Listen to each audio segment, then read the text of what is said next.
बिस्मिल्लाहिर्रहमानिर्रहीम। नाज़रीन, मैं हूं जावेद बलोच और उम्मीद है आप लोग खैरियत होंगे। आज बड़ी खबर है तहरीक-ए-इंसाफ के बानी चेयरमैन और मुशर्रफ बीबी के लिए और तहरीक-ए-इंसाफ के लिए भी आज बड़ी तवक्को की जा रही थी, बड़ी खबरें आ रही थी कि तहरीक-ए-इंसाफ के बानी चेयरमैन को आज अदालती रिलीफ मिलेगा और वो जेल से बाहर आ जाएंगे, लेकिन ऐसा नहीं हो सका। आज मामला था इद्दत के निकाह के केस का और उसमें जो सज़ाएँ हुई थी उन्हें तहरीक-ए-इंसाफ के बानी चेयरमैन और मुशर्रफ बीबी को उनको मुअत्तल करने की अपीलें थी, उनकी समाअत थी। समाअत क्या बल्कि फ़ैसला सुनाया जाना था, महफूज हो गया था फ़ैसला 25 जून को और आज ये सुनाया जाना था, जो आज फ़ैसला सुना दिया गया। और ये फ़ैसला ये आया है कि जो तहरीक-ए-इंसाफ के बानी चेयरमैन की अपीलें हैं उन्हें मुस्तरद किया जाता है, लिहाजा उन्हें रिहाई नहीं मिल सकी। लेकिन इसके साथ साथ उमर अयूब साहब वहाँ मौजूद थे, बाकी तहरीक-ए-इंसाफ के रहनुमा मौजूद थे, तो उन्होंने इस फैसले को मुस्तरद कर दिया है और ये कहा है कि इसे चैलेंज किया जाएगा और ये फ़ैसला दुरुस्त नहीं है। और ये भी कहा है कि कोई मुज़ाकरात नहीं होंगे। ये मामला किस तरफ जा रहा है, क्या वाकई ही जो फ़ैसला आया है उसे दुरुस्त करार दिया जा रहा है, लीगल जो राय है वो क्या कहती है और क्या उन्हें रिलीफ मिल सकता था जो नहीं मिला, इस पर बात करेंगे। हमारे साथ मौजूद होंगे आज हाफ़िज़ एहसान अहमद खोखर साहब, जो है वो सीनियर लॉयर्स हैं, माहिर कानून हैं, उनसे बात करेंगे। हाफ़िज़ साहब, बहुत शुक्रिया वक्त देने का। अज़हर सिद्दीक़ साहब जो हैं वो कानूनी माहिर भी हैं और तहरीक-ए-इंसाफ के जो है वो रहनुमा भी हैं। अज़हर भाई, आपका शुक्रिया वक्त देने का। हाफ़िज़ साहब, मुझे बताइएगा सर कि क्या आज जो लीगल ग्राउंड्स थी, जैसे पहले भी हमने देखा मुख्तलिफ कोर्ट्स में, सुप्रीम कोर्ट में कुछ केस चलते हैं या हाई कोर्ट पे चलते हैं, तो जो आपकी लीगल टीम होती है वो बड़ा मैटर करती है, जो आपके टेक्निकल पॉइंट्स होते हैं वो बड़ा मैटर करते हैं। तो यहाँ पे क्या आप समझते हैं, कहाँ पे जो है कमी कोताही थी तहरीक-ए-इंसाफ की तरफ से जो रिलीफ नहीं मिल सका? बिस्मिल्लाहिर्रहमानिर्रहीम। बलोच साहब, आपका शुक्रिया। अज़हर सिद्दीक़ साहब भी हमारे दोस्त हैं और हम जब भी हाई कोर्ट या सुप्रीम कोर्ट के इस तरह के मैटर्स आते हैं तो एक स्टैंडर्ड प्रोसीजर है जो सस्पेंशन ऑफ सेंटेंस का आता है। वो ये आता है कि जो 426 सेक्शन है उसके 3 पैरामीटर्स हैं जिसके ऊपर आपको बेल मिल सकती है, उसके अलावा चौथा कोई पैरामीटर नहीं है। एक पैरामीटर उसके अंदर ये है कि अगर आपको सज़ा 3 साल तक हुई है और आपकी अपील 6 माह के अंदर नहीं लगती या डिसाइड नहीं होती तो आप as a matter of right आपकी सज़ा जो है वो मुअत्तल कर दी जाती है। दूसरी कैटेगरी वो है कि आपको 3 साल से लेकर 7 साल के अंदर अंदर अगर सज़ा होती है और उसकी अपील जो है आपकी 1 साल के अंदर नहीं लगती तो आपकी सज़ा जो है सस्पेंड हो जाती है, आपको बेल मिल जाती है। तीसरी कैटेगरी वो है कि जिसके अंदर आपको 7 साल से ज़्यादा अगर सज़ा मिले तो उसके अंदर ये है कि 2 साल के अंदर अगर आपकी अपील जो है वो नहीं लगती तो इसका मतलब ये है कि आप 426 के नीचे जाके सस्पेंशन ऑफ सेंटेंस जो है वो करवा सकते हैं। ठीक है। अब इस केस के अंदर ये है कि जब मामला नीचे 3 फरवरी का आया, अब हम उस केस के मेरिट्स के डी मेरिट्स पे नहीं जाते। ठीक है। मामला आज जो था वो सेक्शन 426 का था, जब पिछले माह अपील के ऊपर जाके जो डिस्ट्रिक्ट एंड सेशन जज था उन्होंने फैसला रिजर्व किया और 29 को जब उन्होंने सुनाना था तो उन्होंने कहा मैं इस केस को नहीं सुनूंगा और हाई कोर्ट के अंदर मामला उन्होंने भेज दिया। हाई कोर्ट ने उसके अंदर एक ऑर्डर कहा कि 15 दिन के अंदर आप सस्पेंशन ऑफ सेंटेंस को सुने और 1 माह के अंदर आप उसका फैसला करें। अब मैं ये समझता हूँ कि यहाँ के ऊपर एक लीगल एक्यूमेन या एक ऐसी चीज़ थी या शायद इन्होंने प्रेम्प्ट किया है या ये ओवर कॉन्फिडेंस के अंदर थे कि जब आपको हाई कोर्ट ने उस अपील को डायरेक्ट कर दिया है और 426 की आप किसी कैटेगरी के अंदर पूरा नहीं आते, आपको ये चाहिए था या एज ए पीटीआई जो था या लीगल काउंसिल्स के तौर पे कि आप सस्पेंशन ऑफ सेंटेंस को प्रेस न करते, उसी तरह के जिस तरह आपने जो पहला राउंड ऑफ लिटिगेशन था उसके अंदर 426 को प्रेस नहीं किया था।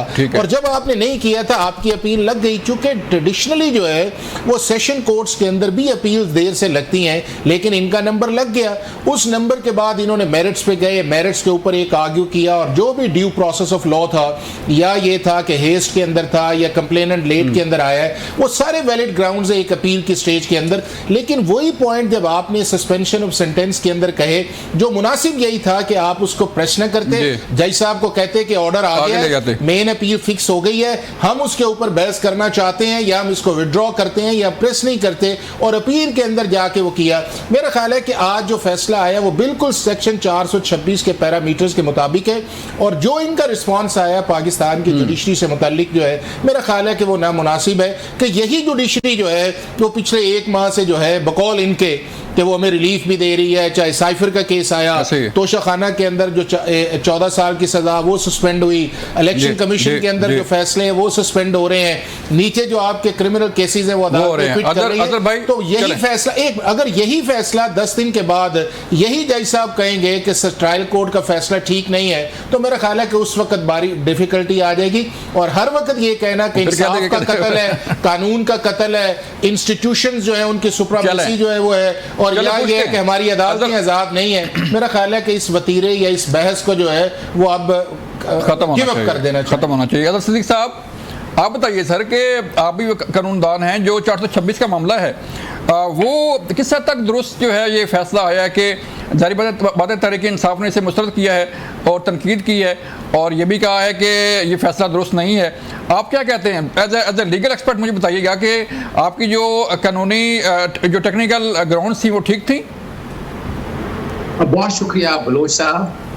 कोई भी बेगुनाह आदमी को आप जेल के अंदर नहीं रख सकते, ये एक बेसिक प्रिंसिपल है, ये याद रखना। ठीक है। और जो है ना, सजा सस्पेंड करना, बेल देना, ये डिस्क्रिशन है, स्वाबदेही अख्तियार है। ठीक है। जज का स्वाबदेही जवाब, जज ने जो है ना डिस्पेंसेशन ऑफ जस्टिस के ऊपर प्रिंसिपल पे पूरा उतरना है।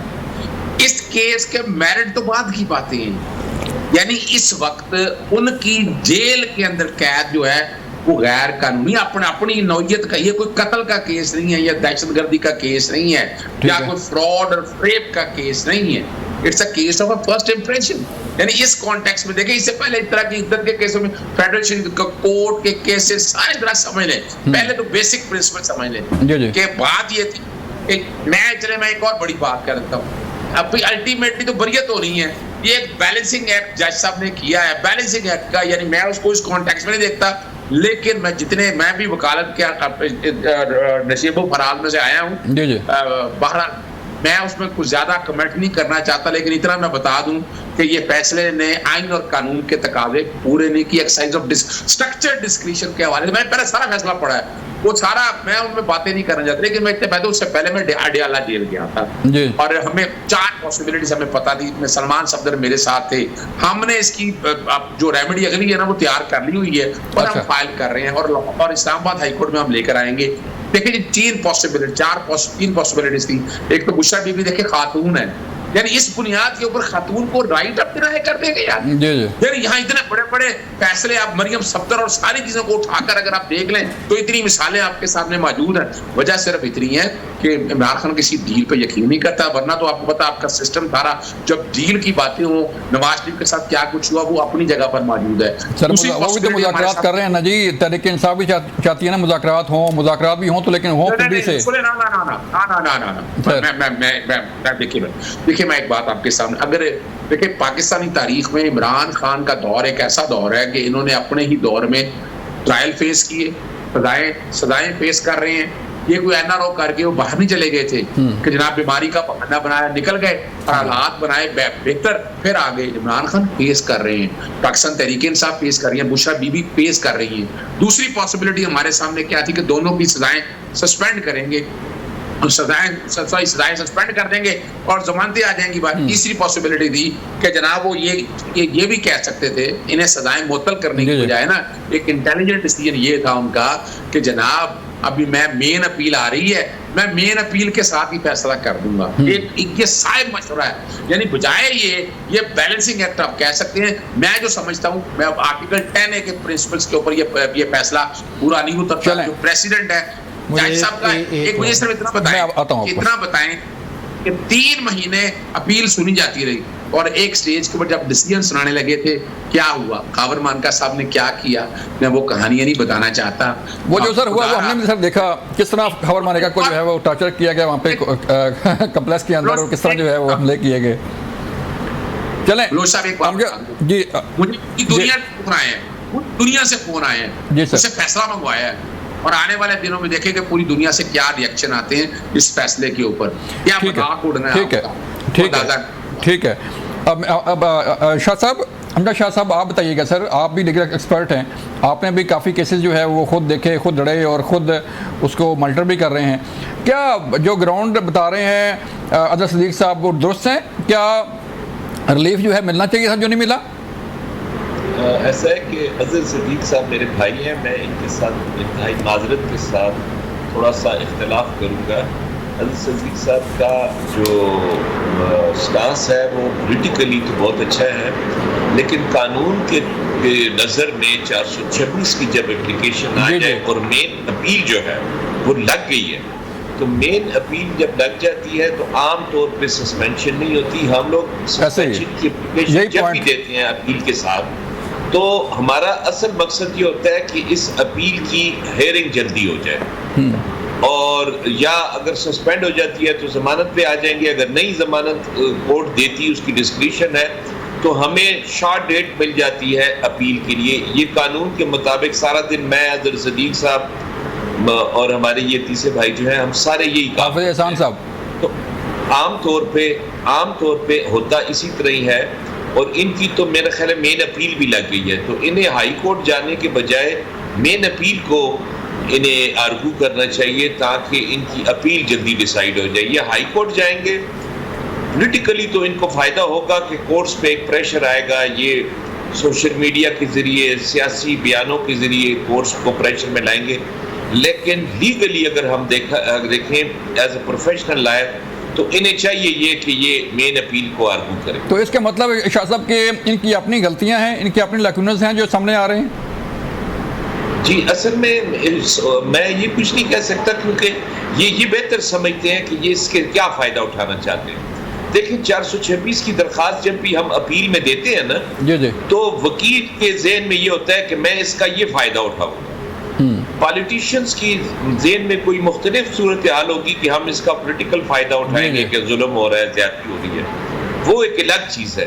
लेकिन सिर्फ मैं एज अ वकील या कानून के तालिब इल्म के हिसाब से मैं कहता हूँ कि ये बेहतर ये होगा कि पीटीआई इसमें अपील में जाने के बजाय अपनी मेन अपील को आर्गू कर ले, ठीक है, इस फैसले को चैलेंज करने के। ठीक है शाह साहब, मुझे एक ब्रेक के लिए कहा जा रहा है, मिलते हैं ब्रेक के बाद।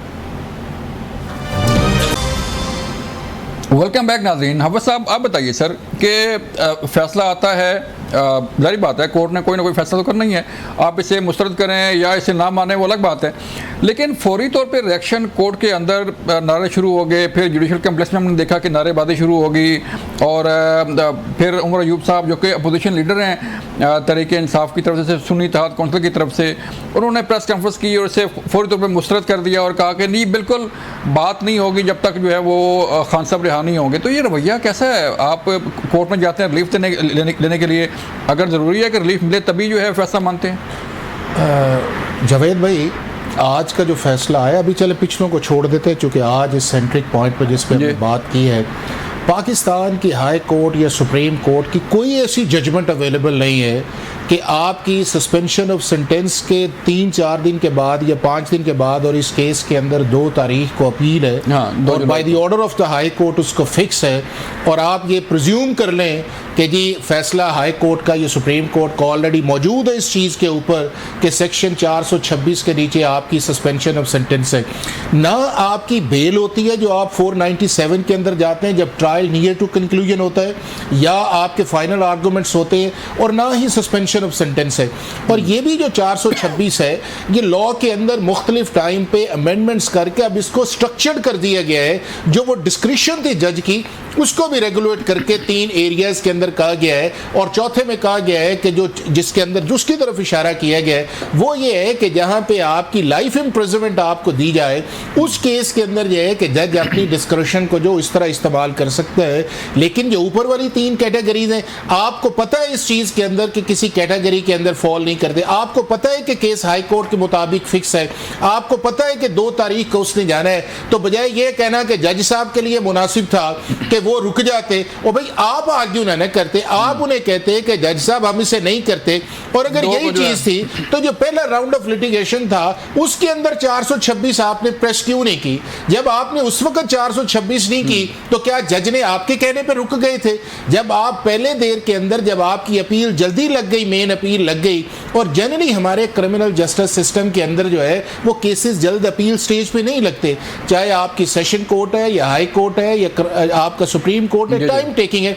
उसको स्पिन करने के लिए लॉ के अंदर एक 426 का जिक्र है कि जितनी देर तक एपलेट स्टेज के ऊपर किसी को कन्विक्ट एंडोर्स ना कर दिया जाए उतनी देर तक उसको जेल के अंदर ले रहना चाहिए, और ये उसके कैटेगरीज आती है। तो उसके बाद मेरा ख्याल है कि जो रिएक्शन है वो नामुनासिब है कि अदालत के अंदर या अदालत के बाहर या मीडिया के ऊपर देखें हर वक्त कन्फ्रंटेशन जो है वो बिल्कुल नामुनासिब बात है। यही वो हाई कोर्ट थी ना जिसके हाई कोर्ट के चीफ जस्टिस को कहा गया कि जी इन्हें रिज़ाइन करना चाहिए और उन्हें किन किन अलकाब से नफाजा किया, और यही हाई कोर्ट है कि आप पिछले माह से देख लें ना साइफर में भी बरी होते हैं, उसके बाद जो आपकी सस्पेंशन ऑफ सेंटेंस जो है नैब के अंदर भी आती है, उसके बाद आपकी शॉर्ट सेंटेंस वो भी वही करते हैं, फिर इलेक्शन कमीशन का जो मोस्ट कंट्रोवर्शियल मैटर बना हुआ है उसके अंदर ट्रिब्यूनल्स के ऑर्डर को भी सस्पेंड करते हैं, उसके बाद उन्हें दूसरी साइड्स को कंटेम्प्ट नोटिस भी जारी करते हैं, और अभी आप भी नहीं समझते कि इंसाफ का कत्ल हुआ है। तो खुदारा इंसाफ का कत्ल जो है,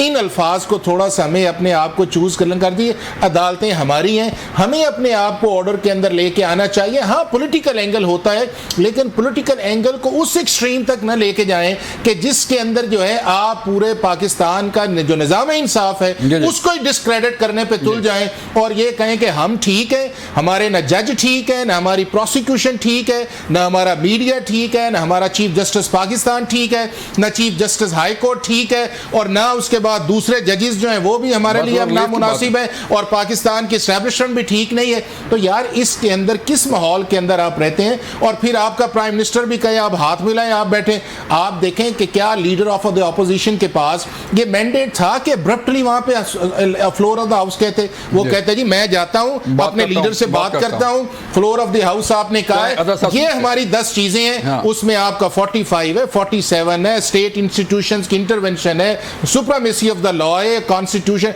मुझे जवेद भाई ये बताएं कि क्या ये चीजें बैठे बगैर हो सकती हैं? नहीं होती। अगर नहीं हो सकती तो फिर एक पॉलिटिकल और लीगल मैच्योरिटी जो है मेरा ख्याल है कि वो आ जानी चाहिए इन सारी पॉलिटिकल पार्टीज को, for the cause of Pakistan and for the cause of political and economic stability of Pakistan. चलें अदा साहब आप बताइए सर कि एक फैसला आता है, हाई कोर्ट ने भी आपको रिलीफ दिया और भी हाफिज साहब जो बता रहे हैं कि आपको सफ़र केस में भी रिलीफ मिला, तोशाखाना में भी रिलीफ मिल गया। अब जब ये फैसला आता है आज सजा मुअत्तली का और इस पर फौरी जो है वो रिएक्शन आता है कि जी मुस्तरद करते हैं और कोई बात नहीं होगी जब तक तहरीक इंसाफ के बानी चेयरमैन को रिहा नहीं किया जाएगा, तो ये रवैया किस हद तक दुरुस्त है? जब तक बात नहीं होगी, मिल बैठेंगे नहीं, तो फिर बात कैसे आगे बढ़ेगी सर? पहले तो बता दूं तो हमें जो कोई भी रिलीफ मिला है किसी ने एहसान नहीं किया। अच्छा। तो हमारा हक है, हम हक लेकर रहेंगे अपना, ये पहले बता रहे हैं। ठीक है। दूसरी बात है ना, हमारे इस सिस्टम की क्या हालत रह गई है कि करारदाद 901 पढ़ लेना जरा। इस पार्लियामेंट ने, यूएसए की पार्लियामेंट ने चपेड़े मारी हैं इनके मुंह के ऊपर। वो क्यों? सहाफत के साथ किया सवाल है, उसका जवाब। ह्यूमन राइट वायलेशन कितनी हो रही है, ह्यूमन राइट वायलेशन कितनी हो रही है, जुल्म कितना हो रहा है। अब वो चपेड़ है। अभी हम आज हम मजाक कर रहे हैं, क्या नवाज शरीफ बातें नहीं करता था कि 5 जजेस ने क्या किया? तीन लोगों को अपनी अदालत की सजा मिली थी, जनरल बाजवा के बारे में, जनरल फैज मीर, यानी आज पाकिस्तान तहरीक इंसाफ याद आ गई है। कोई माजी के अंदर जो तबाही इन लोगों ने की है, मैं किसी को डिफेंड नहीं कर रहा, देखिए मेरा राइट तो है ना कि मैं किसी फैसले को मुस्तरद कर सकता हूं। बिल्कुल बिल्कुल, मैं नहीं मानता उसको, आपके सामने चीजें रख रहे हैं। लेकिन देखिए, और दूसरी जो बात है ना कि जनाब इसका मुज़ाकरात का इशू और है। मुज़ाकरात वाली बात तो आपको पता है, एनआरओ लेने के लिए शहबाज शरीफ सामने आया ना, उसको एनआरओ चाहिए। जब उसे नजर आ रहा है कि हालात उनके कंट्रोल में नहीं है, इकोनॉमिक स्टेबिलिटी खत्म हो गई है मुल्क में, अब वजह क्या हुई? देखा कि जब अमेरिका जैसे मुल्क में पूरी दुनिया में अब जंग हसाई हो रही है, लोग अंदर है, गिरफ्तार है, जाली झूठे केस है। मुझे ये बता दें आज कसम कुरान उठाकर ये बताए कि ये इद्दत का केस क्या फ्रॉड नहीं है? क्या 6 साल वो खामोश बैठा रहा? जब उसको उठाकर लेके गए एंटी करप्शन वाले, फिर एंटी करप्शन ने बता के मटीरियल दिया, वो फाइलें दी जो तारीख में हमेशा फाइलें जाती रही हैं, वो फाइल दी और एक केस बन गया। खुदारा ये बात नहीं है। और जहां तक मैं पॉलिटिकल, देखिए पॉलिटिकल मेच्योरिटी कौन कहता है? पॉलिटिकल मेच्योरिटी ने भी शाह साहब आप मुझे बताइएगा सर कि एक तो फैसला आता है फौरी तौर पर मुस्तरद और फिर शर्त रखी जाती है कि जब तक जो है वो बानी चेयरमैन तहरीक इंसाफ के बाहर नहीं आएंगे, बातचीत नहीं होगी। तो लीगल एक्सपर्ट हैं आप और पार्टीज को भी देखते हैं, तो बताइए सर कि ये कैसे एक शख्स जो है जिसको सजा होगी हो तो फौरी तौर पे बरी हो जाए या रिहा हो जाए, ये क्या हुकूमत का काम है या अदालतों का काम है? कि जाहिर बात है रिलीफ तो वहीं से मिलना है अदालतों से सर। असल में रिलीफ अदालतों ने देना है और बहुत सारे रिलीफ अदालतों में डिस्क्रिशनरी होते हैं। डिस्क्रिशनरी वो रिलीफ होता है कि जिसमें अदालत आपके साथ मेहरबानी कर देती है। जी। और जब आप अदालत पे प्रेशर डालेंगे, जब आप अदालत के साथ जिसे हम कहते हैं ना सख्त रवैया अपनाएंगे, तो डिस्क्रिशनरी रिलीफ लेना नामुमकिन होगा आपके लिए। और मुझे तो यूँ लगता है कि जैसे इमरान खान साहब के जो साथी हैं वो शायद नहीं चाहते कि इमरान खान साहब बाहर आ जाए। अच्छा। एक बार मुझे यूँ महसूस हो रहा है इनके रवैये से। और दूसरा जो इन्होंने अभी अमेरिका की करारदाद की बात की है, तो अमेरिका एक ऐसा मुल्क है कि इसराइल में जो कुछ हो रहा है उसके लिए वो पब्लिकली कुछ और कहते हैं और अमली तौर पे कुछ और करते हैं। पाकिस्तान में जब भी मार्शल लॉ लगा तो उन्होंने सामने मार्शल लॉ की मुखालफत की, पीछे बैठ के मार्शल लॉ एडमिनिस्ट्रेटर को मुकम्मल तौर पे सपोर्ट किया। चाहे वो अयूब खान साहब का था, चाहे वो ज़ियाउल हक साहब का था, चाहे वो मुशर्रफ साहब का था। आप देख लें तारीख अपनी। तो अमेरिकन किसी रेजोल्यूशन को मैं तो नहीं समझता कि वो खलूस पे मबनी है या वो मुल्क की किसी मफाद में है। ये बात अलग है कि हमारी तारीख और हमारा हाल वो ऐसा नहीं है कि वो कोई ज़्यादा काबिल तारीफ हो कि हम कहें कि नहीं हमारे यहाँ पे अदालतें आज़ाद हैं, इस्टेब्लिशमेंट की इंटरफेरेंस नहीं है, इलेक्शन जो है वो शफाफ होते हैं। ये ऐसी चीज़ें कुछ भी नहीं है पाकिस्तान में। लेकिन अमेरिकन रेजोल्यूशन को मेरा नहीं समझता कि उसका कोई मिसाल आप दे सकते हैं। चले आप बताइए सर कि जो चले अमेरिका की वो करारदाद की बात हो रही है, तो ये वहाँ पे अमेरिकी नुमाइंदगाह में करारदाद पास हो के इलेक्शन की तहकीकात करवाई जाए, ये कैसा? देखें, एक तो चीज़ ये है कि दुनिया का कोई भी जो सॉवरन मुल्क है उसके अंदर दूसरा मुल्क इस तरह की कोई रेजोल्यूशन कर ही नहीं सकता, ना उनकी पार्लियामेंट का ना कांग्रेस का ये मैंडेट है। और दूसरा ये है कि इसके दो चीज़ें हैं, एक इसका है बाइंडिंग और एक इसका है नॉन बाइंडिंग। ये वो रेजोल्यूशन है जो नॉन बाइंडिंग है। तीसरा उस चीज़ के अंदर है कि जिस अमेरिका को ये कहते थे, उस अमेरिका के एक छोटे से अफसर ने जो सेकंड सेक्रेटरी है उसके ऊपर पे कहा गया कि ये अमेरिका जो है पाकिस्तान के इंटरनल मामलात के अंदर मुदाखलत कर रहा है। तो क्या ये रेजोल्यूशन जो है पाकिस्तान के अंदरूनी मामलात में मुदाखलत नहीं है? जब आपकी सुप्रीम कोर्ट है, आपके इलेक्शन ट्रिब्यूनल्स हैं, वो सारी चीज़ें उसके अंदर टेकअप की जा रही है। सिर्फ और सिर्फ मैं समझता हूँ कि अमेरिका दुनिया का वाहिद मुल्क है जहाँ के ऊपर जो लॉबिंग है वो लीगल है।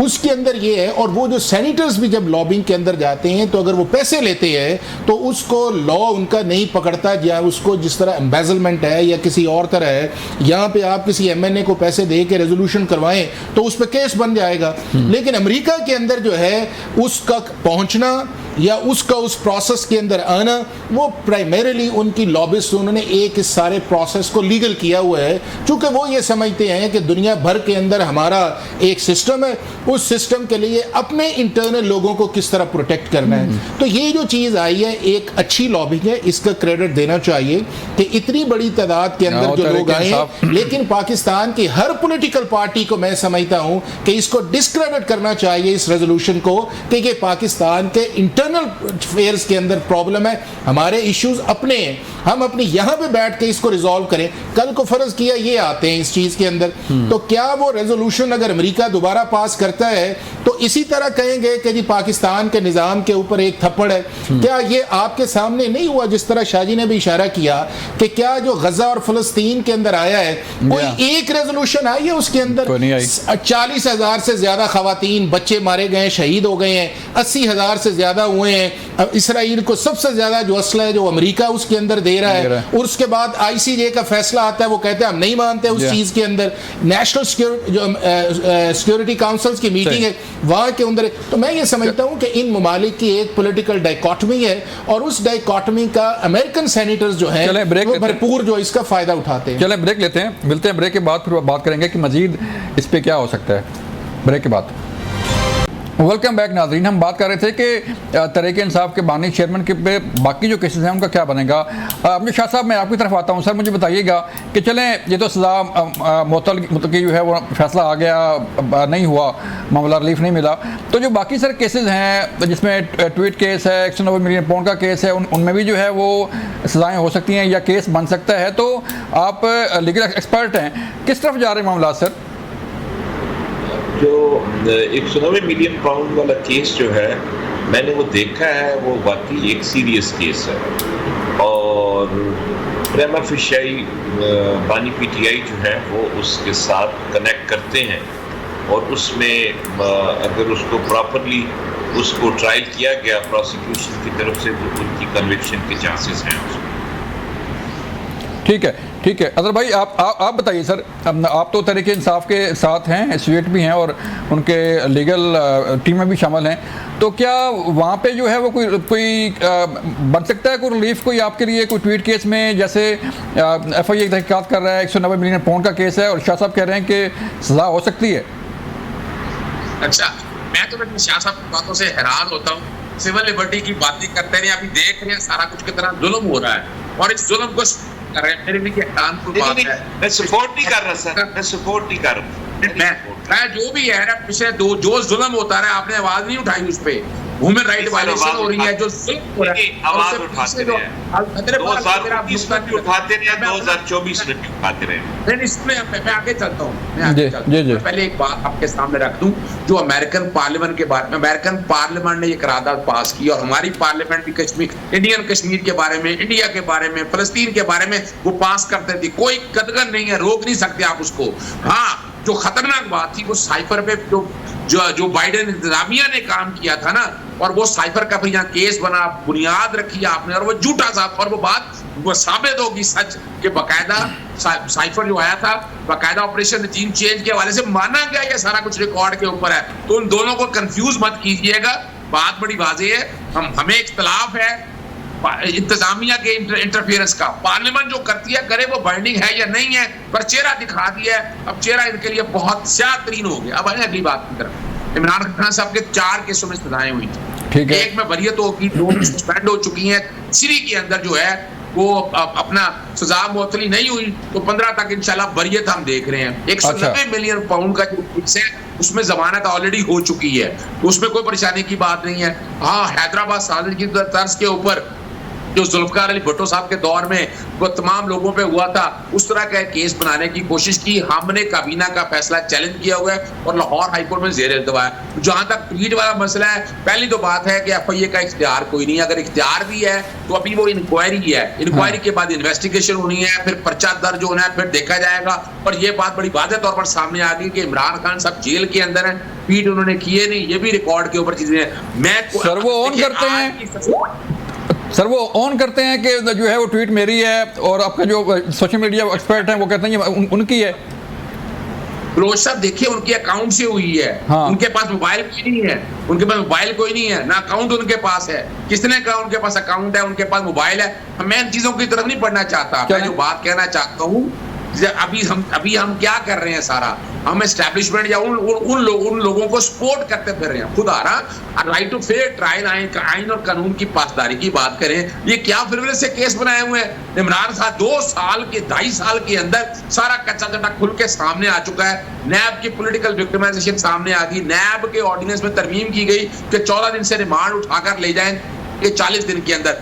पार्लियामेंट कहती है कि 14 दिन बनाएं, आप कौन होते हैं बैठकर करने वाले? फिर आए इलेक्शन एक्ट के अंदर तरमीम की गई कि जो ट्राइब्यूनल है वो ट्राइब्यूनल बने हुए हैं सिटिंग जजेस के, वो रिटायर्ड जजेस में ले जाएं। वो हमने चैलेंज किया, फॉर्म 45-47 खुल के सामने आ चुका है, गंद सारा कुछ सामने आ चुका है। और आप अगस्त या सितंबर तक देखेंगे कि ये वाला कच्चा चटा भी सामने आ जाना है और पाकिस्तान तहरीक इंसाफ और इमरान खान को सुरखड़ी दे, वो एक अलग इशू है।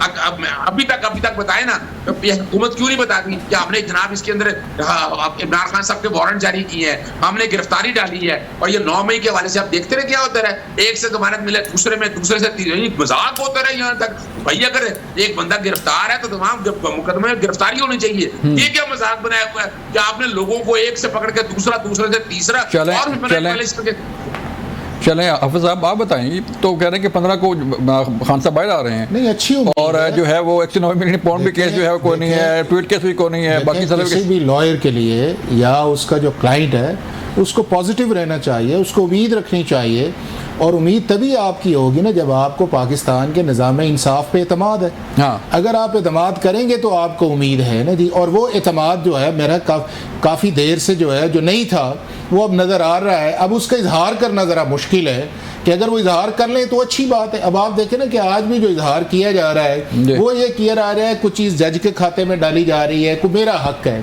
और भाई मेरा हक ये सिर्फ इस हद तक है या मेरी बात इस हद तक है कि मैं जज तक अपनी बात पहुंचाऊं, और जज का काम है फैसला करना। अगर जज फैसला कर लेता है, अगर उसका फैसला गलत है तो उस फैसले को जो है वो आप चैलेंज कर दें, उसकी एपलेट अथॉरिटी उसके बाद नहीं, उसकी एपलेट अथॉरिटी के अंदर चल दें, लेकिन सिस्टम को तो डिस्क्रेडिट न करें। अब जो सिस्टम का डिस्क्रेडिट वाला मामला जो है वो उठाया हुआ है पिछले दो साल से अंदर है, उसके अंदर प्रॉब्लम ये आई हुई है कि कासिम सूरी के फैसले से लेके पिछले दिनों तक जो फैसला आया है इलेक्शन कमीशन ऑफ पाकिस्तान के बाद हाई कोर्ट और सुप्रीम कोर्ट और 5 मेंबर्स बेंच का, ये अभी रिजर्व सीट्स का आया है, तो क्या वो फैसले जो हैं वो हवा के अंदर हो गए हैं? क्या इन्हीं के फोरम चॉइस के ऊपर फैसले नहीं आए? क्या इन्हीं के फैसलों ने इन्होंने चैलेंज नहीं किया? और कोई एक फैसला बताएं जो फॉर्मर प्राइम मिनिस्टर की कन्विक्शन है वो किसी जगह किसी अदालत ने उसको मेंटेन किया हो, किसी जगह ऐसी चीज आई कि जो जिस तरह केसेस बता रहे हैं जिसके अंदर सस्पेंशन भी आ रही है, एक्विटल भी आ रही है, बेल भी उसके अंदर की जा रही है, सारे इश्यूज आए हैं। तो मेरा ये है कि अगर आपने पाकिस्तान के इस पॉलिटिकल प्रोसेस के अंदर रहना है तो जो 2013 से आपने एक माइंडसेट बनाया हुआ है पाकिस्तान की एस्टैब्लिशमेंट के खिलाफ, पाकिस्तान की पॉलिटिकल पार्टीज के खिलाफ, पाकिस्तान के इंस्टीट्यूशंस के खिलाफ, उसको रिकंसीडर करें। और वही 2018 के अंदर था, इन्हीं फॉर्मर प्राइम मिनिस्टर ने कहा कि इससे बड़ी अच्छी एस्टैब्लिशमेंट ही कोई नहीं है, यही वो फौज है जो पाकिस्तान को मुत्तहिद करती है, इससे बड़ा डेमोक्रेटिक जो है वो आर्मी चीफ इस मुल्क के अंदर नहीं आया, और ये हर मामले में हमें सपोर्ट करते हैं। वो फेटफ में भी सपोर्ट करते हैं, वो लोकस्ट में भी सपोर्ट करते हैं, वो आपका इंटरनेशनल आर्बिट्रेशन थी उसके अंदर भी वो सपोर्ट आपको करते हैं। और मोर ओवर ये है कि जहां आप कॉल करते हैं वो आ जाते हैं, और आपके बिल्स तक वो आपको सपोर्ट करते हैं, उन्हें कहा वो आते हैं, वो करते हैं, वो जाते हैं। तो मेरा ये ख्याल है कि आपके स्टैंस के अंदर अब एक कंसिस्टेंसी आ जानी चाहिए, और वो कंसिस्टेंसी ये है कि जहां आप अपनी एग्जिस्टेंस को हकीकत समझते हैं उस तरह पाकिस्तान की हर पॉलिटिकल पार्टी की एग्जिस्टेंस को माने, इंस्टीट्यूशंस की एग्जिस्टेंस को माने, और उन्हीं पैरामीटर्स के अंदर जाएं। ये आपके लिए, इस मुल्क के लिए, पाकिस्तान के लिए और उसके शहरियों के लिए बेहतर है। ऐसे ही हाफिज साहब, टाइम खत्म हो गया। हाफिज साहब आपका शुक्रिया, अदर साहब आपका शुक्रिया, शाह साहब आपका शुक्रिया। बात सिर्फ इतनी की है कि अगर आप इदारों को तस्लीम नहीं करेंगे, इदारों को मानेंगे नहीं, तो फिर फैसले कैसे होंगे? इजाज़त दीजिए, अल्लाह हाफिज़।